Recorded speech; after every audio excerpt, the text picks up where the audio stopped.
किसानों के आंदोलन से जुड़ी खबर आपको बता दें, क्योंकि दिल्ली कूच के तीसरे दिन आज किसान दिल्ली के सिंघू बॉर्डर पर जमा हुए हैं। पुलिस से उनको बुराड़ी बॉर्डर जाने के लिए कहा गया है, लेकिन किसान सिंघू बॉर्डर पर ही इकट्ठा हैं। आगे की रणनीति को लेकर किसान आपस में विचार कर रहे हैं। पंजाब से हरियाणा होते हुए किसानों का दिल्ली कूच अभी जारी है। पंजाब की किसान यूनियन के हजारों ट्रैक्टर अभी भी रोहतक होते हुए बहादुरगढ़ की तरफ से लगातार आगे बढ़ रहे हैं। और इस बीच दिल्ली पुलिस को खबर मिली है कि पंजाब, हरियाणा, यूपी, राजस्थान से हजारों किसान आ रहे हैं, दिल्ली पहुंच रहे हैं। सभी जिलों की यूनिट्स को अलर्ट कर दिया गया है। इसके अलावा लोकल इंटेलिजेंस यूनिट के भी ऑफिसर्स बॉर्डर पर तैनात कर दिए गए हैं। पुलिस सूत्रों के हवाले से जो खबर मिल पा रही वो ये कि सिंघू बॉर्डर के किसान फिलहाल बुराड़ी निरंकारी ग्राउंड जाने को तैयार नहीं है। दिल्ली जाने का पूरे देश से किसान नेताओं का आह्वान था कि किसान भाई दिल्ली पहुंचे, और अभी तक जो था कि दिल्ली नहीं जाने देना है, कल तक का ये प्रोग्राम था, लेकिन अभी रात तक ये स्थिति बनी है कि दिल्ली में कोई जगह फिक्स कर दी गई है। बात हुई है दिल्ली पुलिस के अधिकारियों से। अभी तक जो हम लोगों को जो सूचना है कि दिल्ली में उनको अभी जाने दिया जाएगा, लेकिन आदेश निर्देश फिर उनके आने तक, और लोगों को जो विशेष ध्यान देना है वो ये है कि हम लोग अपनी तरफ से कोई ऐसी बात न करें, कुछ ऐसा न कहें या किसानों से कोई ऐसी छेड़छाड़, तब हम लोग बताएंगे क्या करना है नहीं करना है। ठीक है। दिल्ली यूपी बॉर्डर पर लगातार पुलिस भी मौजूद है, क्योंकि ये कहा गया है कि किसान दिल्ली एंटर कर सकते हैं, लेकिन कहां तक? सिर्फ बुराड़ी तक। चलेंगे सीधा बुराड़ी ग्राउंड से। हमारे साथ हिमांशु इस वक्त जुड़ चुके हैं। हिमांशु, जो असमंजस, और यहां पर हम इस बात का भी जिक्र करें कि कोऑर्डिनेशन नहीं है, क्योंकि टिकरी बॉर्डर की तरफ से जितने किसान आए वो तो पहुंच गए बुराड़ी ग्राउंड में, लेकिन जो लोग सिंघू बॉर्डर की तरफ से एंटर हो रहे हैं वहां पर अभी भी विचार विमर्श चल रहा है कि क्या एंटर किया जाए बुराड़ी ग्राउंड तक या नहीं। बिल्कुल, देखिए इस चीज को लेकर के, क्योंकि किसानों का ये सोचना है, जो आपस में उनकी बातचीत हो रही है कि अगर वो इस जगह बुराड़ी ग्राउंड पहुंच जाते हैं तो ऐसा ना हो कि जो सरकार पे दबाव बनाने की जो उनकी नीति थी, बातचीत के लिए जो माहौल तैयार कर रहा था, बुराड़ी ग्राउंड में पहुंच के उनकी जो आवाज है वो धीमी पड़ जाए और उनकी बात सुनी न जाए। तो इसलिए अभी किसानों में आपस में बातचीत चल रही है। हालांकि बुराड़ी ग्राउंड में आप देख सकते हैं जो कुछ लोग किसान यहां पर पहुंचे हुए हैं, ये मैक्सिमम वो लोग हैं जो टीकरी बॉर्डर पे पहुंचे हुए थे, और वहां से फिर ये लोग यहां पर पहुंचे हैं।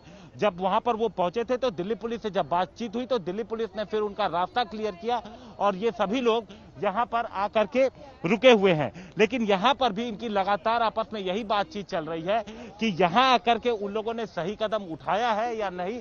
आइए हम कुछ किसानों से बात करते हैं और समझने की कोशिश करते हैं कि वो क्या सोच रहे हैं और किस तरीके से आगे की उनकी रणनीति है। कहां से आए हैं आप? हम रोहिणी से आए हैं, यहाँ से। वैसे पंजाब को बिलोंग करते हैं, तो हमारे यहाँ आए हुए हैं सारे, तो उनके लिए आए हम भी। ये बताइए कि जो लोग अभी बैठे हुए हैं बॉर्डर पे, क्या विचार मंथन चल रहा है? क्या वो लोग आएंगे यहाँ पर या आगे क्या रणनीति है? ये तो उनको ही पता है। वैसे तो अभी तो हम तो यहाँ देखने आए थे कौन कौन आया है। तो आप देखिए ये बातचीत अभी चल रही है, लेकिन कुछ अभी निष्कर्ष पे नहीं पहुंच पा रहे, क्योंकि कहाँ से आप कहाँ के रहने वाले हैं? ਅਸੀਂ ਫਰੀਦਕੋਟ ਦੇ ਰਹਿਣ ਵਾਲੇ, ਜ਼ਿਲ੍ਹਾ ਫਰੀਦਕੋਟ। देखिए हिमांशु, बिल्कुल, क्योंकि जिनसे आप बात कर रहे हैं वो देखिए मालवा का पूरा इलाका, जहां से हिसार होते हुए ये लोग बहादुरगढ़ और टीकरी की तरफ से एंटर हुए हैं। ये वो किसान है, चाहे फरीदकोट हो, भटिंडा हो, संगरूर हो, ये वो वाले सारे किसान जो पहुंचे। सिंघू बॉर्डर की तरफ चलेंगे, क्योंकि वहां पर वो किसान है जो कि अमृतसर, तरन तारण, जलंधर, लुधियाना से होते हुए फिर आगे पहुंचे, सरहद की तरफ से यहां पहुंचे हैं, जहां पर विचार चल रहा है। हमारे सहयोगी इस वक्त वहां से मौजूद है सुशांत। सुशांत, क्या बातचीत अभी हो रही है? क्या पहुंचेंगे निरंकारी ग्राउंड या नहीं? देखिए, अभी तक जो सुबह तक इनकी मीटिंग का दौर था वो खत्म हो चुका है। फैसला यही लिया गया है कि सिंघू बॉर्डर को पूरी तरह से जाम किया जाए।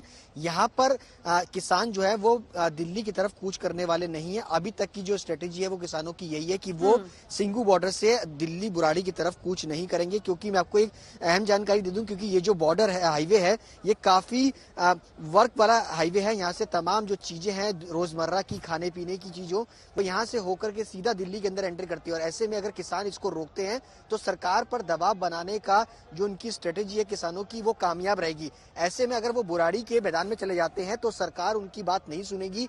इसी को लेकर के इनकी तरफ से ये फैसला जो है वो लिया गया है कि सिंघू बॉर्डर पर इसी तरीके से ये डटे रहेंगे ताकि सरकार पर ज्यादा से ज्यादा जल्दी से जल्दी जो है वो दबाव बनाया जा सके। और ये रूट सबसे अहम इसलिए भी हो जाता है क्योंकि देखिए राज्य कौन से जुड़ते हैं, दिल्ली से निकलेंगे हरियाणा, फिर उसके बाद पंजाब, फिर उसके बाद जम्मू एंड कश्मीर, हिमाचल की तरफ ये पूरा रास्ता जुड़ता है, ग्रैंड ट्रंक रोड। और यहीं पर आवाज ये भी आ रही थी, सुशांत बताइए, किसान कह रहे थे कि निरंकारी ग्राउंड में उनको जाने की इजाजत देना एक तरीके से उनके इस आंदोलन को, किसानों को स्कैटर करने की रणनीति भी है।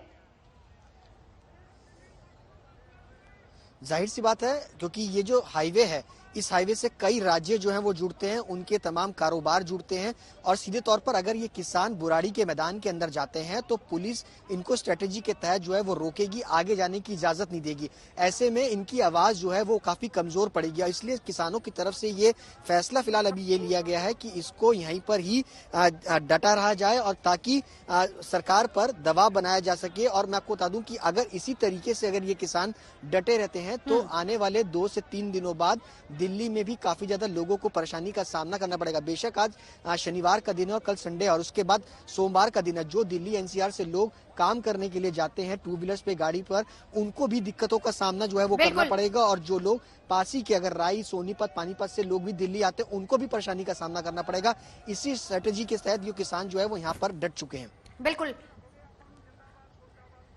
हिमांशु भी हमारे साथ मौजूद है। हिमांशु, जरा एक संक्षेप में जानकारी हम आपसे ये भी चाहेंगे क्योंकि बातचीत हो रही थी, सरकार की तरफ से भी पहल की गई है। जो 3 दिसंबर की नरेंद्र तोमर ने कहा है कि आइए हमसे बातचीत कीजिए, उस पर क्या कुछ विचार हो रहा है? देखिए, हर मुद्दे पे बातचीत चल रही है। इनका ये कहना है कि बातचीत जो नरेंद्र तोमर जी से होनी थी वो पहले से भी उनके नुमाइंदे आ रहे थे और बातचीत चल रही थी। आप ये बताएं कि क्या बातचीत चल रही है आप लोगों की, क्या आगे की रणनीति है? 3 दिसंबर को भी बातचीत करने के लिए कृषि मंत्री जी ने कहा, तो क्या रणनीति है आप लोग? हाँ बेटे बोलो, क्या रणनीति है आप लोगों की आगे की रणनीति? हम बताओ, करवाना है रद्द करवाने ऑर्डिनेंस, उस तो बिना कट नहीं।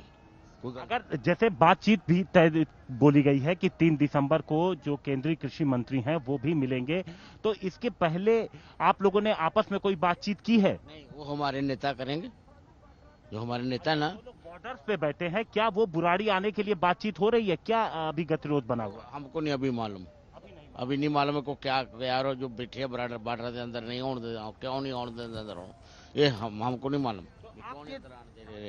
वो हमारे जो नेता लोग है, बड़े लोग, जो उच्च पद के प्रधान हमारे प्रेसिडेंट है, वो बताएंगे। हाँ, तो मतलब आप लोग जो प्रधान लोग कह रहे हैं उसके हिसाब से आगे चल रहे हैं। हिमांशु, हाँ, जो हमको रणनीति देंगे वो हमारे जो प्रेसिडेंट है, जो रणनीति देंगे उसी रणनीति पे चले। जी नवजोत। हिमांशु, साथ ही साथ ये भी बताइए क्योंकि जो खबर आ रही थी वो ये कि उत्तर प्रदेश और राजस्थान के किसान भी यहाँ पहुंचने वाले हैं। यहाँ सिर्फ क्या हरियाणा, पंजाब से ही किसान पहुंचे या उधर से भी यहाँ किसानों का आना शुरू हुआ है? देखिए, नहीं, उत्तर प्रदेश से कुछ किसान यहां पर पहुंचे जरूर हैं। उनका यह कहना था, हमारी सुबह बात हुई थी, वो दूसरी तरफ है और उनकी संख्या अभी उतनी नहीं है। वो ये कह रहे थे कि वो लोग कल रात में चले, चूंकि उन लोगों को भी बोला गया, और वो रात में चल के सुबह यहां पर पहुंचे और उन्हें कहीं किसी तरीके के गतिरोध का सामना नहीं करना पड़ा। लेकिन अभी उनकी संख्या बेहद कम है। हालांकि वो ये जरूर कह रहे हैं कि आने वाले टाइम में और भी जो किसान हैं वो बातचीत आपस में कर रहे हैं और जल्दी ही पश्चिमी उत्तर प्रदेश खासकर वहां से बड़ी संख्या में किसान दिल्ली की तरफ कूच कर सकते हैं। बिल्कुल, नजर आप बनाए रखिए।